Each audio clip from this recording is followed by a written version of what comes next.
Assalamualaikum warahmatullahi wabarakatuh. Perkenalkan, kami dari kelompok 7 yang beranggotakan dengan saya sendiri, Desiani Widyastuti, dengan NIM 201081036 dan teman-teman saya.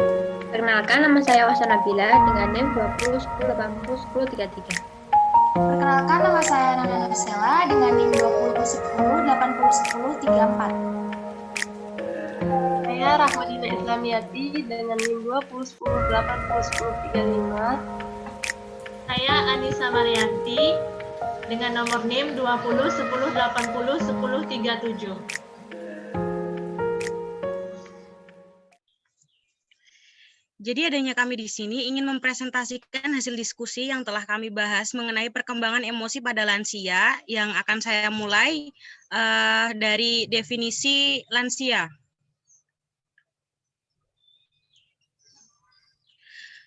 Definisi lansia menurut Harlock 2012, tahap terakhir dalam kehidupan dibagi menjadi dua, yakni usia lanjut dini yang berusia antara 60 sampai 70 tahun sampai akhir kehidupan seseorang. Sedangkan menurut WHO yang dikutip dalam ARDI tahun 2013 yang disebut lansia yaitu jika seseorang individu berumur 60 sampai 74 tahun.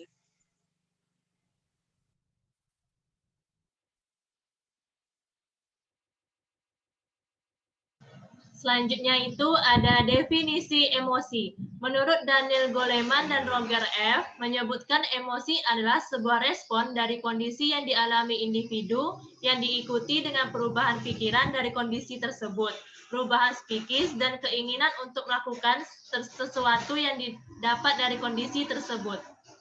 Lalu menurut Darwin, pada tahun 2006, emosi adalah suatu gejala psikofisiologis yang menimbulkan efek pada persepsi, sikap, dan tingkah laku, serta diungkapkan dalam bentuk ekspresi tertentu. Emosi dirasakan secara psikofisik karena terkait langsung dengan jiwa dan fisik.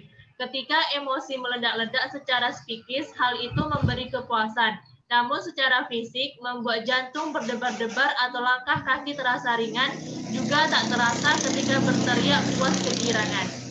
Akan tetapi, hal tersebut tidak terjadi pada semua orang dan di semua kesempatan. Terkadang, orang bahagia tetapi malah meneteskan air mata, atau kesedihan yang sama tidak membuat kepedihan yang serupa.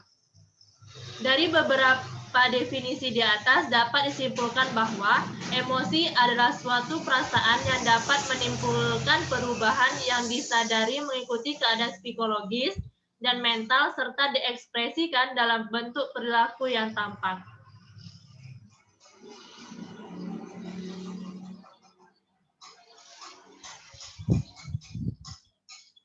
Selanjutnya itu ada bentuk-bentuk emosi. Bentuk-bentuk emosi ini dibagi menjadi dua. Yang pertama itu ada emosi positif. Emosi positif adalah emosi yang menyenangkan dan diinginkan oleh setiap orang.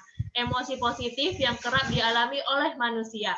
Yang termasuk di dalam emosi positif yaitu cinta, gembira, bahagia, dan perasaan senang yang berkelebihan dan tidak beralasan. Selanjutnya itu ada emosi negatif. Emosi negatif sejatinya tak pernah dikendalikan oleh manusia, sehingga selalu diusahakan untuk dihindari, kendati tak mudah diwujudkan. Emosi negatif yang kerap menghantui manusia antara lain kecemasan, fobia, marah, dan benci. Kecemasan pada dasarnya selalu membawa akibat yang tidak baik bagi kesehatan mental seseorang. Orang yang selalu dihinggapi dengan rasa kecemasan dipastikan akan terus-menerus merasa tertekan dan jauh dari kata ketenangan. Fobia. Fobia sebenarnya merupakan ketakutan yang aneh yang masih disadari oleh pengidapnya, tidak mampu dijelaskan dan tidak mampu diatasi. Marah dan benci. Emosi marah adalah emosi yang paling sering muncul dalam kehidupan sehari-hari, karena masyarakat umumnya mengidentifikasi istilah emosi dengan marah. Emosi lain yang berdekatan dengan marah adalah benci. Kedua emosi ini dapat muncul beriringan atau bersifat kasual. Kebencian biasa disulut oleh kemarahan atau sebaliknya. Jadi dapat disimpulkan bahwa beberapa bentuk dari emosi ini dibagi menjadi dua, yaitu emosi positif dan emosi negatif.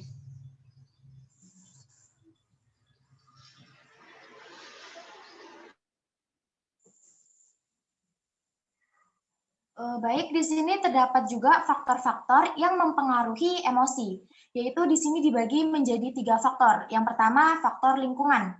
Nah, faktor lingkungan yang dimaksud adalah lingkungan tempat lansia berada, termasuk lingkungan keluarga, panti, dan masyarakat. Kemudian, keharmonisan keluarga, kenyamanan di sekitar tempat tinggal, dan kondisi masyarakat yang kondusif akan sangat mempengaruhi perkembangan emosi. Kemudian yang kedua, terdapat faktor pengalaman. Faktor pengalaman yang dialami oleh lansia selama hidupnya juga mempengaruhi emosinya. Pengalaman selama hidupnya dalam berinteraksi dengan orang lain dan lingkungan akan menjadi referensi bagi lansia dalam menampilkan emosinya. Kemudian yang ketiga, terdapat faktor peran sosial. Lansia wanita cenderung memiliki emosi nasionalitas yang lebih tinggi daripada lansia pria, karena lansia wanita memiliki kondisi emosi yang didasarkan pada peran sosial yang diberikan oleh masyarakat seperti harus mengontrol perilaku agresif dan asertifnya, dan hal ini menyebabkan timbulnya kecemasan dalam dirinya, dan secara otomatis perbedaan emosional antara pria dan wanita akan berbeda. Kemudian, menurut Biner dan Peter Salovey mengatakan bahwa lansia wanita lebih sering berusaha mencari dukungan sosial untuk menghadapi stres, dan sedangkan lansia pria itu lebih memilih melakukan aktivitas fisik untuk mengurangi stresnya.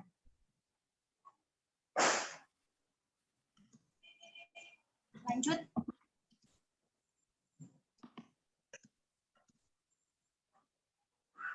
Oke, selanjutnya ada aspek regulasi emosi. Thomson mengungkapkan terdapat beberapa aspek dalam regulasi emosi. Aspek-aspek regulasi emosi tersebut adalah yang pertama itu monitoring.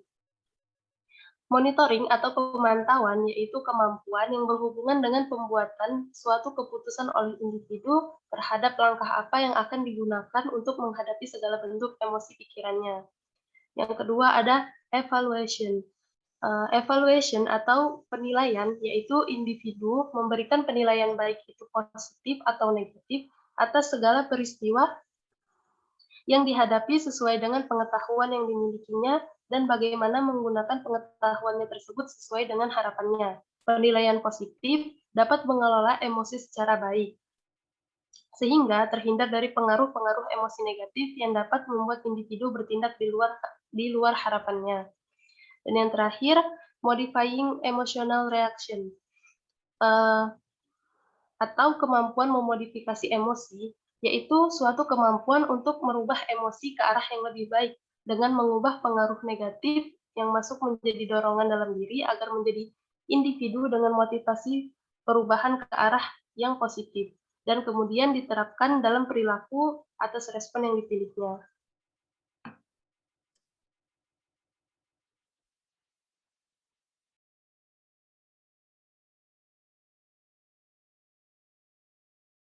Kemudian ada kasus penyesuaian diri lansia dengan peran sosial yang luas. Pada lansia, individu mengalami perubahan-peran, di mana para lansia mempunyai pengalaman lebih daripada orang lebih muda. Sehingga peran lansia biasanya diminta untuk memberi pendapat, masukan, ataupun kritikan, dan partisipasi lansia terhadap kehidupan sosial. Pemberian peran tersebut akan membuat kesehatan pikir dan fisiknya akan terjaga lebih baik, termasuk mengurangi percepatan kepikunan. Tidak banyak usaha yang dapat kita lakukan dikala kita memasuki masa lansia dan perlahan-lahan segala aktivitas kita akan berhenti. Penyesuaian diri dengan peran sosial yang luar biasanya banyak mereka dilakukan di tempat-tempat peribadatan. Nah, berikut tadi merupakan penjelasan mengenai perkembangan emosi pada lansia. Kami ucapkan terima kasih sebelumnya. Jika banyak salah kata yang kami ucapkan, mohon dimaafkan. Saya akhiri. Wassalamualaikum warahmatullahi wabarakatuh.